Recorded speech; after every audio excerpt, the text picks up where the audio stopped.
देव की बाहों से छूटकर अनु अभी रसोई में घुसी ही थी कि हमेशा की तरह फिर से आकर देव ने उसे पीछे से पकड़ लिया।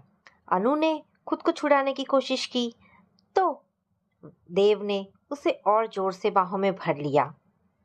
अनु चिढ़कर बोली, छोड़ो ना देव, वैसे भी आज उठने में बहुत देर हो गई है। आज क्या दफ्तर नहीं जाना है? जाना तो है, रहने दो, मैं दोपहर में आ जाऊंगा खाना खाने। और इसी बहाने बात अधूरी छोड़ देव ने एक किस अनु के गाल पर चढ़ दिया। किसी तरह अपने को छुड़ाते हुए अनु यह कहकर सब्जी काटने लगी कि कोई आवश्यकता नहीं है घर आने की, मैं अभी नाश्ता और खाना बना देती हूँ। तो फिर लाओ, मैं सब्जी काट देता हूँ, तब तक तुम कॉफी बनाओ, कहकर देव ने उसके हाथ से चाकू ले लिया। देव अनु को दुनिया की हर खुशी देना चाहता था, पर वह थी कि बात बात पर उसे झिड़कती रहती थी। हर बात में उसकी बुराई निकालना जैसे उसकी आदत सी बन गई थी। सोचती कि सबके पतियों जैसा उसका पति क्यों नहीं है, क्यों हमेशा रोमांटिक बना फिरता है। अरे, जिंदगी क्या सिर्फ प्यार से चलती है? और भी तो कई जिम्मेदारियां होती हैं घर गृहस्थी की। पर सावन के अंधे को यह कौन समझाए। गुस्से से हांफती और जबान से जहर उगलती अनु ने देव के हाथ से चाकू छीन लिया और फिर सारा गुस्सा सब्जी पर उतारने लगी। उसका तो मन किया कि सब्जी उठाकर कचरे के डब्बे में फेंक दे और कहे कि जरूरत नहीं है बार बार घर आकर उसे परेशान करने की। उसका तो मन करता है कि कैसे जल्दी देव दफ्तर जाए और उसकी जान छूटे। देव को दफ्तर भेजने के बाद घर के बाकी काम निपटाकर अभी अनु बैठी ही थी कि फोन बज उठा। देव का फोन था और ये सिलसिला भी वर्षों से चल रहा था। मतलब दफ्तर पहुंचते ही सबसे पहले वह अनु को फोन लगाकर जब तक उससे बातें ना कर लेता उसे चैन नहीं आता था। इस बात पर भी अनु काफी चिढ़ जाती थी। कभी कभी तो मन करता कि फोन को बंद करके रख दे, पर यह सोचकर वह ऐसा नहीं करती कि पिछली बार की तरह फिर वह भागता दौड़ता घर पहुंच जाएगा और फिर बेवजह उसका मोहल्ले में तमाशा बन जाएगा। एक बार ऐसा ही हुआ था कि किसी कारणवश गलती से अनु का फोन बंद हो गया था और उसे इस बात का पता नहीं चला। लेकिन देव के कई बार फोन लगाने पर भी जब उसका फोन बंद ही आता रहा तो उसे लगा कि अनु को कुछ हो गया है। दौड़ता हांफता हुआ वह घर पहुंच गया और जोर जोर से दरवाजा पीटने लगा। आवाज सुनकर सब आस पड़ोस के लोग एकत्र हो गए और क्या हो गया कहने लगे। बाहर लोगों का शोर सुन जब अनु की आंख खुली और उसने दरवाजा खोला तो देव उसे पकड़कर कहने लगा, अनु तुम ठीक तो हो? वो तुम्हारा फोन नहीं लग रहा था ना, इसलिए मैं घबरा गया, कहकर वह सबके सामने ही अनु को गले से लगा लेता है। देखा तो सच में फोन बंद था।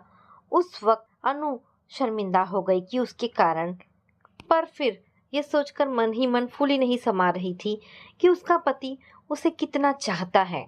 मगर अब देव का उसे हर पल निहारते रहना, जब मन आए उसे अपनी गोद में उठा लेना, उसकी हर छोटी सी छोटी चीज का ख्याल रखना, कभी अपने से दूर ना होने देना, अब उसे गले का फंदा सा लगने लगा था। प्यार वह भी करती थी, पर एक हद में। उसका सोचना था कि पति पत्नी हैं तो क्या हुआ, आखिर उन्हें भी तो अपने जीवन में थोड़ी स्पेस चाहिए, जो उसे मिल नहीं रही थी। लेकिन उसकी सोच से अनजान देव बस हर पल उसके ही ख्यालों में खोया रहता था। अनु की दोनों भाभियां उसका मजाक उड़ाती थी कि उसका पति तो उसके बिना एक पल भी नहीं रह पाता, एक बच्चे की तरह उसके पीछे पीछे घूमता रहता है। उनकी कही बातें अनु को अंदर तक भेज जाती। उसे लगता उसकी भाभियां उस पर ताने कस रही हैं, मगर उसे ये नहीं पता कि वे उससे जलती हैं। देव को कोई लड़की पसंद ना आने की वजह से उसके माँ पापा काफी परेशान रहते थे। उनकी समझ में नहीं आ रहा था कि आखिर देव को कैसी लड़की चाहिए। आखिर एक दिन उसे अपने पसंद की लड़की मिल ही गई।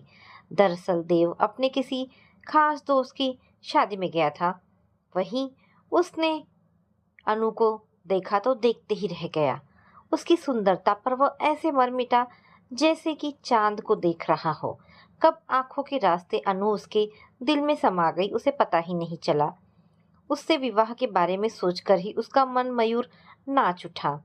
जब उसके माँ पापा को यह बात पता चली तो उन्होंने जरा भी देर न करके अपने बेटे का विवाह अनु के साथ तय कर दिया। एक दूसरे की बाहों में शादी का 1 साल कैसे पंख लगाकर उड़ गया उन्हें पता ही नहीं चला। लोग कहते हैं कि जैसे जैसे शादी पुरानी होती जाती है, पति पत्नी के प्यार में भी गिरावट आने लगती है। मतलब पहले जैसा प्यार नहीं रह जाता। मगर देव और अनु की शादी जैसे जैसे पुरानी होती जा रही थी, उनका प्यार और भी गहराता जा रहा था। मगर पहले जिस देव का प्यार अनु को हरी घास का कोमल स्पर्शा प्रतीत होता, अब वही प्यार उसे कांटों की तरह चुभने लगा था। देव का दीवानापन अब उसे पागलपन सा लगने लगा था। उसे लगता कि देव कुछ कुछ दिनों के बाद ऑफिस के काम से कहीं बाहर चला जाए, या फिर उसे अकेले जीने दे, ताकि वह खुलकर अपने मन मुताबिक जी सके। आखिर कुछ दिनों के लिए उसे देव से अलग रहने का मौका मिल ही गया। ऐसा जाना कोई जरूरी नहीं था, पर वह जाएगी ही, ऐसा उसने अपने मन में तय कर लिया था। शादी में पर जान, देव अपनी पत्नी को प्यार से कभी कभी जान भी बुलाता था। वो तो तुम्हारे दूर के रिश्तेदार है ना, और फिर तुमने ही तो कहा था कि तुम्हारा जाना कोई ज़रूरी नहीं है। हाँ हाँ, कहा था मैंने, पर है तो वो मेरी बहन ही ना, भले ही चचेरी ही क्यों ना हो। सोचो तो ज़रा कि अगर मैं नहीं जाऊंगी तो चाचा जी को कितना बुरा लगेगा, क्योंकि कितनी बार फ़ोन करके वे मुझे आने के लिए कह चुके हैं। प्लीज़ देव, जाने दो ना। ना, वैसे भी ये मेरे परिवार की आखिरी शादी है, और फिर मैं वादा करती हूँ कि शादी खत्म होते ही आ जाऊंगी। अब अनु कुछ बोले, उसका देव उसे मना कर दे, ये हो ही नहीं सकता था। वह बोला, ठीक है, तो फिर मैं कल ही छुट्टी की अर्जी दे देता हूँ। अनु अचकचाकर बोली, अर्जी पर क्यों? मेरा मतलब है तुम्हें वैसे भी छुट्टी की परेशानी है, और कहा ना मैं जल्दी आ जाऊंगी। ना चाहते हुए भी देव ने अनु को जाने की परमिशन तो दे दी, पर सोचने लगा अब उसके इतने दिन अनु के बिना कैसे बीतेंगे। जाते समय बाय कहते हुए अनु ने ऐसा दुखी सा मुंह बनाया जैसे उसे भी देव से अलग होने का दुख हो रहा है। पर जैसे ही वह रिक्शे में बैठी, खुशी से झूम उठी। अनु के अकेले मायके पहुंचने पर नाते रिश्तेदार सबने पूछा कि देव क्यों नहीं आया, तो वो कहने लगी कि देव को ऑफिस से छुट्टी नहीं मिली, इसलिए उसे अकेले ही आना पड़ा। वैसे अनु की भाभियां सब समझ रही थी। मजाक करते हुए कहने लगी, ऐसे कैसे दामाद जी ने आपको अकेले छोड़ दिया ननद रानी? क्योंकि वे तो आपके बिना बात अधूरी छोड़कर दोनों ठहाका लगाकर हंस पड़ी। उधर अनु के बिना ना तो देव का घर में मन लग रहा था, और ना ही दफ्तर में। हर समय उसके ही ख्यालों में खोया रहता था। देव के मन की बात उसके दोस्त विशाल से छिपी ना रह पाई। पूछा, क्या बात है, बड़े देवदास बने बैठे हो? लगता है कि अनु भाभी के बिना मन नहीं लग रहा है। अरे तो चले जाओ ना। विशाल की बातें सुन देव अपने आप को वहां जाने से रोक ना पाया। लो आ गए मजनू, क्यों रहा नहीं गया अपनी लैला के बिना? देव को आया देख, अनु की बड़ी भाभी ने चुटकी लेते हुए कहा। अचानक देव को अपने सामने देख पहले तो अनु का दिल धक से रह गया। ऊपर से उसकी भाभी का ये कहना उसके तन बदन को आग लगा गया। देव को घूर कर देखा, गुस्से से उसकी आंखें धधक रही थी। ये भी ना सोचा कि मेहमानों का घर है, कोई सुन लेगा तो क्या कहेगा। कर्कश आवाज में कहने लगी, जब मैंने तुमसे कह दिया था कि जल्दी आ जाऊंगी, तो क्या जरूरत थी यहाँ आने की? क्या कुछ दिन चैन से अकेले जीने नहीं दे सकते मुझे? छेपते हुए देव कहने लगा, ना अनु, ऐसी बात नहीं है। वो क्या है कि छुट्टी मिल गई तो सोचा, और वैसे भी तुम्हारे बिना घर में मन ही नहीं लग रहा था तो आ गया। मन नहीं लग रहा था तो क्या, मैं तुम्हारे मन लगाने का साधन जो हूँ? अरे कैसे इंसान हो तुम, जो अपना काम काज छोड़कर मेरे पीछे पड़े रहते हो। मैं पूछती हूँ कि तुम में कुछ आत्मसम्मान नाम की कोई चीज़ है या नहीं? जताते हो कि तुम मुझसे बहुत प्यार करते हो। अरे नहीं चाहिए मुझे तुम्हारा प्यार। सच में परेशान हो गई हूँ मैं तुमसे और तुम्हारे प्यार से। जानते हो मैं यहाँ क्यों आई थी? ताकि कुछ दिन शांति से यहाँ आराम से रह सकूं, पर नहीं, तुम्हारे इस छिछले व्यवहार के कारण मेरी सारी सहेलियां और भाभियां मुझ पर हंसती हैं, कहती हैं जाने दो, तुमसे तो कुछ बोलना ही बेकार है। अब जाओ यहाँ से। मुझे आना होगा, खुद ही आ जाऊंगी, समझे? अपने दोनों हाथ जोड़कर अनु चीखते हुए बोली। अनु का यह रूप देव को हैरान कर गया। उसे विश्वास ही नहीं हो रहा था कि उसकी अनु उसके बारे में ऐसा सोचती है। जिस अनु को वह अपनी जान से भी ज्यादा प्यार करता है और जिसकी खातिर वह भागता हुआ यहाँ तक आ गया, वो इतने लोगों के सामने उसकी इतनी बेइज्जती कर देगी, उसने कभी सपने में भी नहीं सोचा था। अतः बोला, ठीक है तो फिर अब मैं यहाँ कभी नहीं आऊँगा, बुलाओगी तो भी नहीं। और फिर वह एक क्षण भी वहाँ नहीं ठहरा। अनु की कड़वी बातों ने उसके दिल के टुकड़े टुकड़े कर दिए थे। इधर अनु की मम्मी और बहन भाई सब ने उसे इस बात के लिए बहुत सुनाया, पर उसे अपनी कही बातों का जरा भी पछतावा नहीं था, बल्कि उसके दिल को ठंडक ही पहुंची। घमंड में चूर अनु को ये भी समझ नहीं आ रहा था कि उसने एक ऐसे इंसान का दिल तोड़ा जो उसका पति है, जो उसे बेइंतहा प्रेम करता है। घर पहुंचने के बाद रात के दोपहर बीत जाने के बाद भी देव की आंखों में नींद नहीं थी। अब भी अनु की कही एक एक बात उसके कानों में गूंज रही थी। अपनी आदत के अनुसार देव दफ्तर पहुंच जैसे ही अनु को फोन मिलाने लगा कि फिर उसकी कही एक एक बात उसके कानों में गूंजने लगी। अरे तुम में तो आत्मसम्मान नाम की चीज ही नहीं है, वरना यूं यहाँ न चले आते।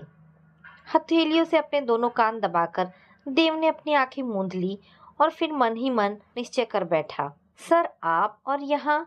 देव को बाजार में देखकर माधुरी, जो कभी उसके ऑफिस में काम किया करती थी, अपनी पत्नी के कहने पर उसने उसे काम से निकाल दिया था, उसे देखकर बोली, सॉरी सर, आपको इतने दिनों बाद देखा तो रहा नहीं गया और आवाज दे दी। No no it's okay. और बताओ? देव ने माधुरी को ताड़ते हुए पूछा। बस सर सब ठीक है, आप सुनाओ? सब ठीक है कहकर देव मुस्कुरा दिया। सर मेरा घर यहीं पास में है, प्लीज घर चले? फिर कभी कह देव जाने को हुआ। सर प्लीज सिर्फ 10 मिनट के लिए चलिए। माधुरी के इतना रिक्वेस्ट करने पर देव उसके घर चलने को तैयार हो गया। चाय पीते पीते देव ने उसके पूरे घर का मुआवना किया। उसे ये देखकर बहुत बुरा लग रहा था कि माधुरी इतने छोटे से घर और इतने अभाव में जी रही है। सर आपने तो कुछ लिया ही नहीं, ये टेस्ट कीजिए ना। माधुरी की आवाज से देव चौंका। बोला, बस बस बहुत हो गया, चाय बहुत अच्छी बनाई है। वैसे अभी क्या कर रही हो? मेरा मतलब कहाँ जॉब कर रही हो? कुछ नहीं सर, घर में ही बैठी हूँ। क्योंकि अच्छा वो सब छोड़िए, बताइए और क्या खाएंगे आप? नहीं नहीं कुछ नहीं, अब घर जाऊंगा, देव बोला। फिर रास्ते भर वह यही सोचता रहा कि आखिर क्या गलती थी माधुरी की। बस यही ना कि वह मुझसे खुलकर हंस बोल लेती थी और काम के सिलसिले में कभी मुझे फ़ोन कर दिया करती थी। हाँ याद है मुझे, उस दिन भी एक ज़रूरी फाइल पर माधुरी मेरी सिग्नेचर लेने मेरे घर आ गई थी और इसी बात को लेकर अनु ने कितना हंगामा मचा दिया था, ये कहकर कि वह मुझ पर डोरे डालती है और जानबूझकर मेरे पास आने की कोशिश करती है। उस समय मैं उसके प्यार में पागल था, इसलिए सही गलत का अंदाज़ा नहीं लगा पाया और उसके जोर डालने पर ही माधुरी को जॉब से निकाल दिया। एक लंबी सांस खींचते हुए देव सोचने लगा कि वैसे भूल तो उससे भी हुई है। क्यों उस समय उसने अनु की बात मानी थी? क्या वह कोई दूध पीता बच्चा था? फिर भूल तो सुधारी भी जा सकती है। ये सोच उसी समय देव ने माधुरी को फोन करके कल सुबह 9 बजे दफ्तर बुला लिया। अपने हाथ में नियुक्ति लेटर देख माधुरी की आंखें भर आई। आभार प्रकट करते हुए कहने लगी, अब मैं पहले से भी ज्यादा मेहनत करके काम करूंगी और कभी भी शिकायत का मौका नहीं दूंगी आपको सर। ना पहले मुझसे तुमसे कोई शिकायत थी और ना अब है, बस समझ लो एक गलतफहमी के कारण। खैर अब छोड़ो वे सब पुरानी बातें, लग जाओ अपने काम पर। और हाँ, मुझे तुम्हारे हाथ के वे आलू के पराठे खाने हैं, क्या मिलेंगे? देव ने जब हंसते हुए ये कहा तो सुनकर माधुरी की खुशी का ठिकाना नहीं रहा। माधुरी रोज कोई ना कोई नई डिश बनाकर देव के लिए ले आती और फिर खूब रिक्वेस्ट करके खिलाती। अब तो ये रोज का सिलसिला बन गया था। एक दिन ये बोलकर माधुरी ने देव को अपने घर इनविटेशन खाने पर दिया कि आज उसका बर्थडे है, तो फिर पार्टी मेरी तरफ से। देव बोला तो माधुरी मना नहीं कर पाई। गिफ्ट के तौर पर जब देव ने माधुरी को एक स्मार्टफोन और एक सुंदर सी ड्रेस गिफ्ट की, तो वह उसका आभार प्रकट किए बिना नहीं रह पाई। इसमें आभार कैसा? अरे, यह तो तुम्हारा अधिकार है। हमेशा की तरह उस दिन भी देव उसे उसके घर तक छोड़ने गया था और माधुरी के रिक्वेस्ट करने पर कॉफ़ी पीने बैठ गया। लेकिन उस रात कॉफ़ी पीते उसे खुमारी सी आने लगी और वो वहीं सो गया। सुबह जब उसकी आंखें खुली और अपनी बगल में माधुरी को देखा तो वह हैरान रह गया। तुम यहाँ और मैं यहाँ कैसे? अपने कपड़े ठीक करते हुए रोनी सी सूरत बनाकर माधुरी कहने लगी, सर, रात में आपने मुझे अनु समझकर मेरे साथ। ओ नो, ये मुझसे क्या हो गया? उसके मुंह से निकला और फिर मन ही मन उसने कहा कि गलत क्या किया मैंने? अनु ने कहा था ना कि मुझ में आत्मसम्मान नाम की कोई चीज़ नहीं है और वह मेरे प्यार से उब गई है। तो अब मैं बताऊंगा उसे, तरसेगी मेरे प्यार के लिए। और फिर उसने माधुरी को अपने गले से लगाते हुए कहा, जो हुआ माधुरी, अच्छा हुआ। उसके बाद तो वह सिलसिला सा बन गया और इस बात का देव को कोई अफसोस नहीं था। उधर शादी खत्म होने पर सभी लोग अपने अपने घर चले गए। अनु भी अपने घर आने का सोचने लगी, पर उसे आश्चर्य इस बात का हो रहा था कि 4 हफ्ते हो गए उसे यहाँ आए हुए। अभी तक देव ने न उसे एक बार भी फ़ोन किया और ना ही लेने आया। लेकिन जाएगा कहाँ? क्या मेरे बिना रह पाएगा? अपने घमंड में चूर अनु ने अपने आप से कहा। लेकिन उसे ये पता नहीं था कि उसका देव अब पहले वाला देव नहीं रहा, जो उसके आगे पीछे पागल प्रेमी की तरह मंडराता रहेगा। उन्हीं ख्यालों में खोई अनु को ध्यान नहीं था कि उसने गैस पर दूध रखा है। लेकिन चौंकी तो तब उसकी बहन तनु ने तेज आवाज में कहा, अरे कहाँ है तुम्हारा ध्यान? देख तो, दूध उफन रहा है। कि उसने झट से गैस बंद कर दी। उफ, आपने बचा लिया दीदी, वरना आज सारा दूध बर्बाद हो जाता। सही कहा तुमने, पर दूध तो दोबारा आ सकता है, पर जिंदगी बर्बाद हो जाए तो क्या दोबारा संवारी जा सकती है? तनु की बात पर अनु ने उसे अचकचाकर देखा। शायद तुम्हें इस बात का अंदाजा भी नहीं है कि तुमने देव को कितनी तकलीफ पहुंचाई है। ऐसा क्या कर दिया था उसने जो तुमने उसके साथ इतना बुरा व्यवहार किया? ये भी नहीं सोचा कि घर में इतने सारे मेहमान आए हुए हैं, वे क्या सोचेंगे देव के बारे में? अरे, इतना प्यार करने वाला पति बहुत कम लोगों को मिलता है। एक मेरा पति है जिसे दुनिया की हर औरत अच्छी लगती है सिवाय मेरे। एक तेरा पति है जो तेरे सिवा किसी को नजर उठाकर भी नहीं देखता। जानती है अनु, जब मुझे पता चला कि मेरे पति का अपने ही दफ्तर की एक लड़की के साथ अफेयर चल रहा है, तो मेरे पैरों तले जमीन खिसक गई। सिसकते हुए जब मैंने ये बात अपनी सास को बताई, ये सोचकर कि एक औरत का दर्द एक औरत ही समझ सकती है, तो पता है उन्होंने क्या कहा? कहने लगी, वह तो मर्द है, जो चाहे कर सकता है। और ये भी कहा कि अगर यह बात बाहर गई तो लोग मुझ पर ही उंगलियां उठाएंगे, कहेंगे कि मुझ में ही कोई कमी रही होगी, इसलिए मेरा पति किसी दूसरी औरत के पास चला गया। इसलिए जैसे चल रहा है चलने दे। जब मम्मी को अपना दुखड़ा सुनाने गई तो वे कहने लगी कि एक औरत का अकेले इस दुनिया में कोई अस्तित्व नहीं होता। हर पुरुष ऐसी औरतों को लोलुपता भरी नज़रों से देखता रहता है। वह ऐसी औरतों को पा लेने वाली वस्तु के रूप में देखने लगता है। क्या तुम चाहती हो कि तुम्हारी स्थिति भी हो जाए वैसी ही? फिर मायके वाले कब तक तुझे अपने पास रख पाएंगे? अगर तुम वहाँ न भी जाओ तो तुम्हारे पति को कोई फर्क नहीं पड़ेगा, लेकिन तुम और तुम्हारे बच्चे के लिए उस घर के सिवाय क्या और कोई ठिकाना है? बस मौका मिलना चाहिए मर्दों को, उन्हें फिसलते ज़रा भी देर नहीं लगती। अनु, इसलिए छोड़ यह जिद और जा अपने घर, वरना कहीं ऐसा ना हो कि तू भी मेरी तरह। तनु की बातें सुनकर अनु हैरान रह गई। सोचने लगी कि उसकी बहन के साथ इतना कुछ हो गया और उसे खबर तक नहीं। जो अनु अभी कुछ देर पहले घमंड में फूल रही थी, उसी की हवा निकलती साफ उसके चेहरे पर दिख रही थी। अचानक आधी रात में अनु की आंख खुल गई। तनु उसके पास में ही गहरी नींद में सो रही थी। वह फिर से सोने की कोशिश करने लगी, पर नींद ना जाने कहाँ रफू चक्कर हो गया था। उसे एहसास हुआ कि उसका गला सूख रहा है। उठकर उसने एक गिलास ठंडा पानी पिया और सोचा सो जाए, पर नींद तो जैसे आंखों से कोसों दूर चली गई थी।